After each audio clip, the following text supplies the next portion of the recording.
وَنُنَزِّلُ مِنَ الْقُرْآنِ مَا هُوَ شِفَاءٌ وَرَحْمَةٌ لِّلْمُؤْمِنِينَ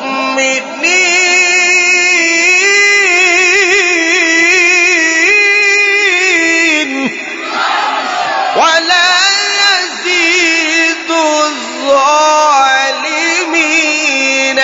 إِلَّا خَسَارًا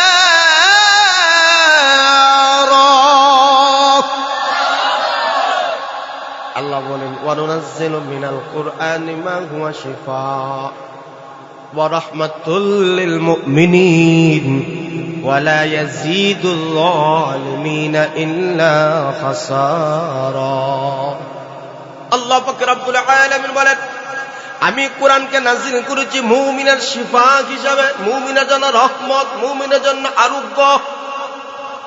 আল্লাহ পাক রব্বুল আলামিন অন্য জায়গায় বলেন ওয়াশিফাউল লিমা ফিস সুদূর ওয়া হুদাও ওয়া রাহমাতুল লিল মুমিনিন। আল্লাহ পাক রব্বুল আলামিন অন্য জায়গায় বলেন ওয়া ইযা মারিজতু ফাহুয়া ইয়াশফিন। আল্লাহ বলেন যখন তুমি রোগান্তর হও, অসুস্থ হও, এই রোগ থেকে আরোগ্য শিফা দান করেন তিনি কে? জবানটা খুলেন না ভাই, তিনি কে? আল্লাহ, তিনি শিফা দান করেন। আল্লাহ বলেন হে মানব সম্প্রদায়, আমি তোমাদেরকে তোমাদের রবের পক্ষ থেকে এই কোরআন এসেছে তোমাদের জন্য উপদেশের বাণী। এই কোরআন আল্লাহ তাআলা তোমাদের জন্য উপদেশের বাণী হিসাবে নাযিল করেছেন। শুধু তাই না, ওয়া শিফাউল লিমা ফিস সুদূর, তুমি যদি আরোগ্য হয়ে যাও, তুমি যদি রুগ্ন হয়ে যাও, তোমার অন্তরে শিফা হিসাবে, তোমার দেহের শিফা হিসাবে আমার আল্লাহ কোরআন নাযিল করেছেন। শুধু তাই না, ওয়া হুদাও ওয়া রাহমাতুল লিল মুমিনিন, মুমিনবাসীর জন্য কোরআন হলো রহমত এবং পথ প্রদর্শক। সুবহানাল্লাহ। মানব জাতিকে আমার আল্লাহ তাআলা পথ কিভাবে, সঠিক পথ কোনটা, খারাপ পথ কোনটা, ভালো পথ কোনটা, মন্দ পথ কোনটা, এটা চিনাইছেন আমার আল্লাহ কোরআন দিয়ে। কথা কোন ঠিক না বেঠিক ভাই? কোরআনকে আমার আল্লাহ মানুষদেরকে ভালো এবং মন্দের পথ দেখাইছেন। এই ভালো এবং মন্দের পথ আমার আল্লাহ কোরআন নাযিল করে বান্দা বান্দাকে দেখাইছেন। একদিকে কোরআন হলো আরোগ্য, আরেকদিকে হলো হেদায়েত, আরেকদিকে হলো কোরআন রহমত। সুবহানাল্লাহ। কোরআনকে ধরলেই শিফা পাইবা, কোরআনকে ধরলেই হেদায়েত পাইবা, কোরআনকে গ্রহণ করলেই রহমত পাইবা। কিন্তু কোরআন থেকে আপনি যদি একটু সরে যান, আমার আল্লাহ বলেন অন্য জায়গায়, আমার আল্লাহ বলেন ওয়ালা ইয়াজিদুজ জালিমিনা ইল্লা খাসারা, তারা নিজেরাই নিজের ক্ষতিটারে বাড়াইলো, নিজেরাই নিজের ক্ষতি ডেকে আনলো। তারা নিজেরাই নিজের ক্ষতিটা বাড়াইছে, ক্ষতিটা তারা নিজেরাই নিজেরাকে আনছে। কথা কোন ঠিক না বেঠিক? আলোচনা অনেক দীর্ঘ, অনেক লম্বা, সংক্ষিপ্ত ভাবে মোটামুটি করে বুঝাই। কোরআনকে যদি আমি আপনি আঁকড়ে ধরতে পারি, কোরআনকে আমি যদি আগলে ধরতে পারি, এই কোরআন বান্দা বান্দীদেরকে শিফা দিছে, এই কোরআন বান্দা বান্দির পথ প্রদর্শক, এই কোরআন বান্দা বান্দির জন্য রহমত। সুবহানাল্লাহ বলেন। কোরআন কেমনে মানুষের শিফা হিসাবে প্রমাণ, তার একটা হাদিস আমি আপনাদের সামনে পেশ করি। সাহাবায়ে কেরামের একটা জামাত ব্যবসার উদ্দেশ্যে অন্য একটা দেশে যায়। গিয়ে আগেকার যুগের সফর তো ছিল ওট ঘোড়া গাধা দিয়ে। কথা কোন ঠিক নি ভাই? আজকে আপনি যদি সিলেট যেতে চান, আপনি যদি ঢাকা যেতে চান, চিটাগং যেতে চান, তাহলে আপনি চাইলে প্লেনে যেতে পারবেন, আপনি চাইলে ভিআইপি গাড়িতে যেতে পারবেন, আপনি চাইলে নরমাল গাড়িতে যেতে পারবেন। আছেন না নাই? সাহাবায়ে কেরামের যুগে তো সবচাইতে দামি বাহন ছিল উট ঘোড়া গাধা। কথা কোন ঠিক নি? কাফেলা বন্দী হয়ে তারা রওনা হয়েছিল একটা গ্রাম, একটা এলাকায় গিয়ে হঠাৎ করে রাত্র হয়ে গেছে। রাত্র জাগার জন্য এলাকার মানুষদেরকে বলছেন আমরা থাকতে চাই। এলাকার মানুষ বলল তোমাদেরকে আমরা কোন ভরসায় থাকতে দিব? তোমরা অপরিচিত, তোমাদের পরিচয় আমাদের জানা নাই, কিভাবে আমরা তোমাকে থাকতে দিব? আমরা এলাকায় থাকতে দিতে পারি না। তোমাদের যেখানে মন চায় সেখানে থাকো, আমাদের কোনো দায়িত্ব নাই। কিন্তু কোন মুসাফির যদি পথ হারাইয়া, জায়গা নাই, বাড়ি নাই, ঘর নাই, আমাদের গ্রামগঞ্জ যদি আসে, মানুষ মায়া কইরাও ঘরে থাকার সুযোগ দেরি দেয় না। কথা বলেন ভাই, আসেনি? দেয় কি দেয় না? সাহাবায়ে কেরাম নিরুপায় হইয়া একটা জায়গায় ওই গ্রামের আড়ালে একটা তাঁবু বানাইছে। তাঁবু বানায় ওই জায়গায় রাত্র জাগরণ, রাত্র যাপন করেছেন। রাত্র যখন শেষ, তারা প্রত্যেকের পজিশন নিয়ে রওনা হয়ে যাবে। হঠাৎ করে ওই এলাকার মানুষরা এসে বলতেছে, শোনো, আমাদের যে লিডার ছিল, যে সরদার ছিল, ওনাকে একটা বিষাক্ত বিচ্ছু দংশন করেছে। আমাদের চেয়ারম্যান, আমাদের লিডার, আমাদের নেতার সারা শরীরে বিষ, আমাদের লিডার সারা শরীরে বিষ চলাচল করে একবার শেষ করে ফেলেছে, একবার মৃত। আপনাদের ভিতরে এমন কোন লোক আছে না, ওজা ওজা বিষ আপনার নামানোর মতন কোন লোক আছে? সাহাবীরা বলল, না না, আমাদের এই সেই নাই। তোমরা রাত্রে আমরা থাকতে দিলা না, মনে মনে থাকলেও যাইতাম না। কথা কোন না? ওই মিয়া, তুমি আমরা থাকতে দিছ না, আর আমরা রাইতের মার খেয়েছি, শীতের মার খেয়েছি, এখন আইসো আমরা বালা কইরা দিতাম। না না, আমরা মাঝে কেউ নাই, উজা উজা নাই। হঠাৎ করে একজন হাত তুলে বলে, আমি পারবো। সুবহানাল্লাহ কম। আমি পারবো তোমাদের সর্দারকে ভালো করতে, যদি ভালো কইরা দিই, কি দিবা কম? ওরা বলল, যা চাইবা তা দিব। হাদিস শরীফের মধ্যে কয়েকটা বর্ণনা আছে। এক বর্ণনা হলো 30টা ছাগল দিবা। দিমু 30টা ছাগল, ভালো হয়ে রাখা। কোনটা কইছে? 30টা ছাগল। চলো যাই। সাহাবায়ে কেরাম বলেন, এই কই যাও? যেই মানুষগুলা রাত্রে থাকতে দিল না, এখন তুমি যে যাইতেছো, যদি ভালো না করতে পারো, হিতে বিপরীত আছে, মালামাল নিয়ে যাইতে পারবা না, আটকায় লাগবে। ভরসা করো আল্লাহর উপর, পারবে ইনশাআল্লাহ। সুবহানাল্লাহ। এবারে যখন ওই সাহাবী যখন বাড়িতে গেলেন, প্রচুর মানুষ জমিনে রাখছে, পুরা শরীর দই লাগেছে বিষে। চুপি চুপি কি যেন তেলাওয়াত করতেছে, আস্তে আস্তে চুপি চুপি কি যেন তেলাওয়াত করে। তেলাওয়াত কইরা যখন ওনার গায়ের মধ্যে ফু দিল, ফু, আল্লাহর হুকুমে, আল্লাহর রহমে, আল্লাহর মায়ায়, আল্লাহ পাক রব্বুল আলামিন ওই বান্দার যেই নেতা ছিল, নেতার গায়ে যে বিষাক্ত বিষ ছিল, ওই সাহাবীর ফু দিতে দেরি হয়েছে, ওই লোকের গায়ের বিষটা ভালো হতে দেরি হয় নাই। মানুষ আশ্চর্য হয়ে গেল, কি পড়লো, কি দিল। এবার কন্ট্রাক্ট ছিল 30টা ছাগল। রুগী ভালো হয়ে গেছে। ক্যান্সারের রোগী যদি ভালো হয়ে যায়, মানুষ টাকা লাখ লাখ লাখ লাখ টাকা খরচ করে, যদি রোগটা ভালো হয়ে যায়, মানুষ টাকার প্রতি চায়। কথা কন্যা চায়নি? মরণ বিধি এই রোগে যদি কেউ আক্রান্ত করি, আল্লাহ আমাকে, আপনাকে, সবাইকে, আল্লাহ সবাইকে জটিল জটিল জটিল রোগ ব্যাধি থেকে হেফাজতে রাখুন। সকলে বলেন আমিন। আর জোরে বলেন আমিন। মানুষ ঘর বাড়ি জায়গা সম্পত্তি পয়সা ফেলে আমার ভাইরে বাঁচাই, আমার বাবারে বাঁচাই, আমার মারে বাঁচানোর চেষ্টা করে কি করে না? টাকার প্রতি চায়। এরা খুশি হয়ে গেছে, সর্দার ভালো হয়ে গেছে। 30টা ছাগল বাইসা বাইসা দিছে, নাও নিয়ে যাও। 30টা ছাগল নিয়ে যখন রওনা, ওই কাফেলার সামনে গিয়ে হাজির। কাফেলার সামনে হাজির হতে, কি করছো তুমি? হয়তো ভালো কইরা দিছি, বলছিলাম 30টা ছাগল দিব, 30টা ছাগল দিছে। অনেক খুশি। সুবহানাল্লাহ। কিছু মানুষ, কিছু সাহাবীরা খুশি, 30টা ছাগল পাইলাম এই জন্য খুশি। আর এক দলে বলে, না না না, ছাগল যে পাইছো, এই চিকিৎসা তুমি কি করছো, কেমনে আনছো, আগে বলো, তারপরে নিব। সাহাবী ডাকতে বলে, আমি কোরআন থেকে তেলাওয়াত করে, কোরআন পড়ে, কোরআন থেকে তেলাওয়াত করে ওই লোকটারে ফু দিলাম। আল্লাহর রহমতে ভালো হয়ে গেছে, আল্লাহর মায়া, আল্লাহর রহমতে ভালো হয়ে গেছে। একদলে কইল, তাইলে তো তুমি কোরআন বিছালাইছো। কথা কয় না, আসেনি? ইমাম সাহেব, মুয়াজ্জিন সাহেব তেল ফোড়া দিলে, পানি ফোড়া দিলে, আর বালা কোনো ফাটটি দেখলে যদি কয়, মিয়া 1000 দেওয়া লাগবো, কয় বেটা কোরআন বিচ্ছে খাইলিছে। কথা কয়নি না কয়নি? আরে এখন বুঝে একবার খেয়েছে বলে কি বলে না, তাবিজ কাবিজ দিয়ে একটু টাকা পয়সা বেশি নিলে কয়নি?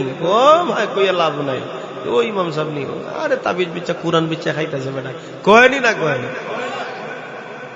এইবার কথা ঠিক না ঠিক পরে সমাধান দিয়েই দেখবেন এরপর কি সমাধান আছে। সাহাবায়ে কেরাম দুই দল হইছে। কয় দল? এক দলে কইল কোরআন বিচ্ছা আনছো ছাগল গুলা, না না খাইবো না। আরেক দলে কইল আরে কোরআনের চিকিৎসা করছো ভালো হয়েছে, তুমিও নো আমারে দেও, সুবহানাল্লাহ। দুই দল হইয়া ঝগড়া করে লাভ নাই, চলো সোজা নবীর কাছে যাই, সমাধানের তো এখনো সমাধানের জায়গা আসেনি। আরো জোরে করে আসেনি। সফর আস্তে আস্তে আস্তে আস্তে শেষ করে নবীর দরবারে, ইয়া রাসূলুল্লাহ ইয়া হাবিবাল্লাহ, অমুক গ্রামের মানুষ আমরা থাকতে দিল না, কিন্তু ওই গ্রামের সরদারে একটা বিষাক্ত বিচ্ছু দংশন করেছে, আমাদের কাছে আসছে, আমরা কেউ যেতে রাজি হই নাই। আপনার সাহাবী গেছে 30টা ছাগলের শর্তে বলছে ভালো কইরা দিবে, এই জন্য গেছে। আল্লাহর রহমতে 30টা ছাগল ভালো করিয়া নিয়ে আসছে।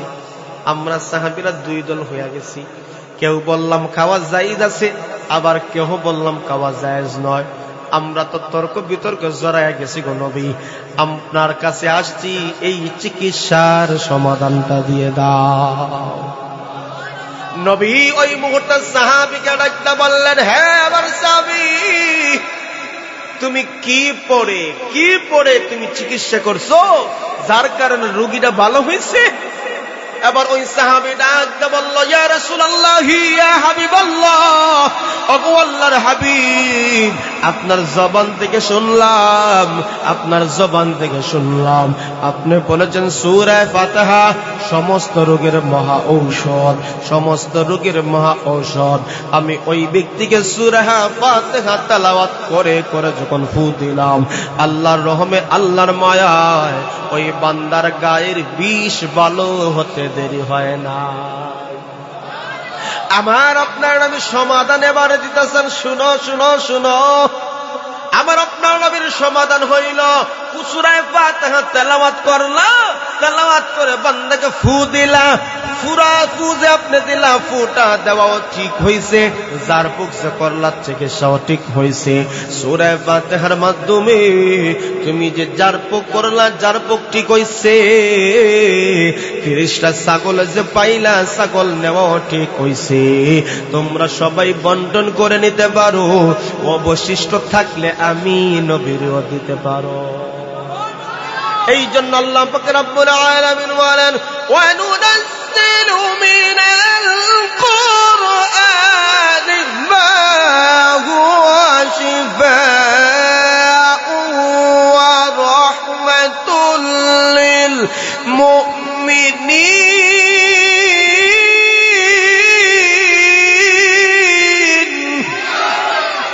এই জন্য আমার রব আমার আল্লাহ ঘোষণা দিয়েছেন, শুনো শুনো, আমি কোরআনকে মুমিনের জন্য শিফা হিসাবে নাজিল করলাম। এই কোরআনকে তোমার ব্যক্তিগত কোন অসুখ থাকলে, তোমার সমস্যা থাকলে এই কোরআন থেকে চিকিৎসা নাও, সমাধান আছে না নাই। तक़ुम सजाया जाता हो, आँखों में लगाया जाता हो, धुधु की पिलाया जाता हो, तावीज़ बनाया जाता हो। আপনি পানির মধ্যে ফু দিয়া সূরা পড়ে পড়ে ফু দিয়া পান করেন, কোরআন মুমিনের শিফা হবে। আপনি কোরআনকে যদি তেলের মধ্যে ফু দিয়া ব্যবহার করেন, তাহলে আপনার তেলেরটাকে শিফা হয়ে যাবে। ও মুমিন মুসলমান, আমার ব্যক্তিগত সমস্যা, ব্যক্তিগত বিভিন্ন রোগ আছে, যদি তাকে ঈমান, যদি তাকে ইয়াকিন থাকলে কোরআনের শিফায় কাজ হবে কি হবে না? আমাদের ইয়াকিন নাই, ঈমানি বিশ্বাস কম, এই জন্য কাজ হয় না। কথা বলেন ঠিক না বেঠি? তাইলে কোরআনের পক্ষে থাকলেই সমাধান। কথা কোন ঠিক না?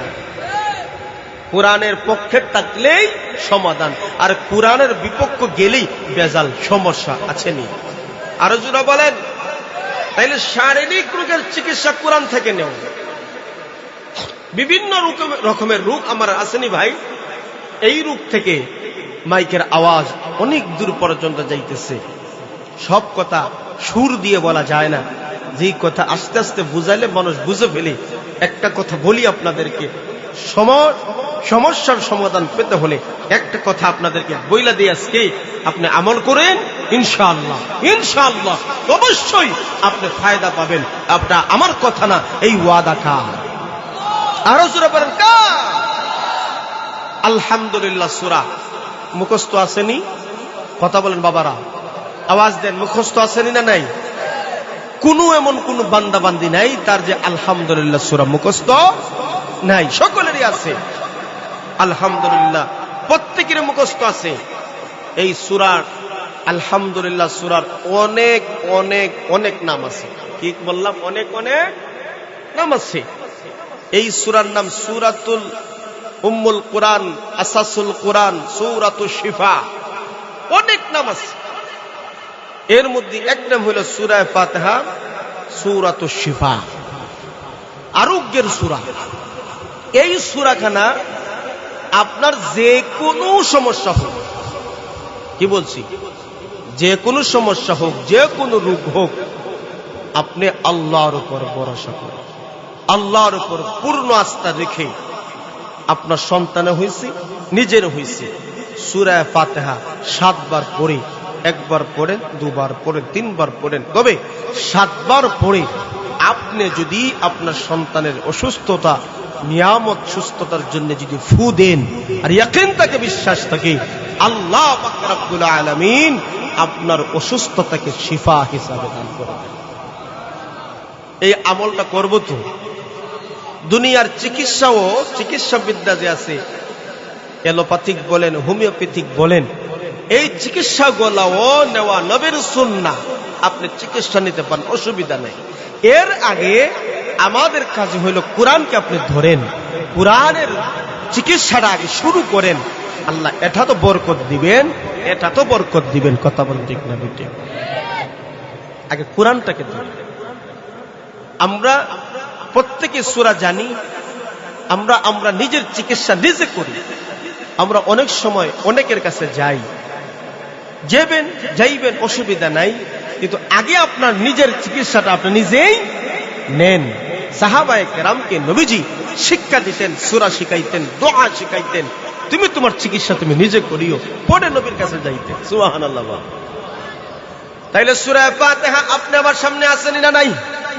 কথা কয় না, আসেনি ভাই? সূরা ফাতিহা কোন সূরা? অনেকে পেছ লাগে যাবে, বইলা দেই আলহামদুলিল্লাহ সূরা। কোন সূরা? আর সূরা কোন সূরা? আমরা সমাজে অনেক সময় সূরার নাম মানুষে জানে না, কিন্তু তার আয়াত শব্দ এই হিসেবে চিনে। যেমন আরেকটা সূরা বলি, সূরার নাম সূরাতুল ইখলাস। কি নাম?